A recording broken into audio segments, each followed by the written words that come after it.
Hello, bonjour. Aujourd'hui, on va parler de Khloé Kardashian, on va parler de Tristan Thompson. Oui, on pensait qu'on ne pourrait plus associer ces deux noms ensemble, même s'ils ont déjà un enfant ensemble. Et la nouvelle que je vais annoncer, on fera sûrement deux d'ailleurs. C'est une nouvelle qui a surpris tout le monde. On vient d'annoncer que Khloé Kardashian et Tristan Thompson vont être parents. Oui, vous avez bien entendu. Il y avait déjà des rumeurs qui couraient qu'elle souhaitait avoir un autre enfant avec lui. Il y avait des rumeurs qui souhaitaient se remettre avec lui, mais qui ont vite été démenties par celle-ci. Et pourtant, aujourd'hui, confirmée par le porte-parole de Khloé Kardashian, elle va être maman dans quelques mois, maman d'un enfant qu'elle a conçu avec le père de sa première fille. Elle a aussi dit qu'il n'était pas question qu'ils se remettent ensemble et qu'ils allaient juste être parents. Certains se demandent pourquoi avoir fait un enfant avec lui.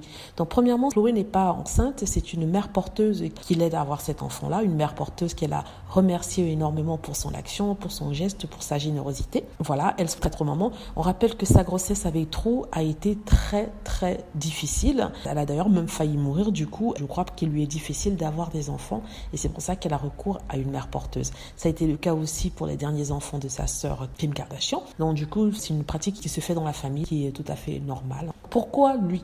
Tout simplement parce que les Kardashian ont toujours dit qu'ils ne voulaient pas avoir d'enfants de pères différents. Lui voudrait que les enfants aient un même père et avoir affaire avec un seul père. Donc c'est pour ça qu'elle a fait un enfant avec Tristan. Il est un donneur de sperme, on va dire ça comme ça, sans méchanceté, mais c'est pour expliquer, illustrer son propos. Et oui, elle l'a utilisé pour qu'il puisse être le père de son enfant, parce que de toute façon, la coparentalité se passait très bien avec lui quand il s'agit de sa fille True. Voilà, dites-moi ce que vous en pensez. C'est assez étrange en quelque sorte parce que normalement on ne demande pas à son ex d'être le père de son enfant alors que celui qui nous a menti, ça peut paraître étrange pour certains, mais on comprend la démarche.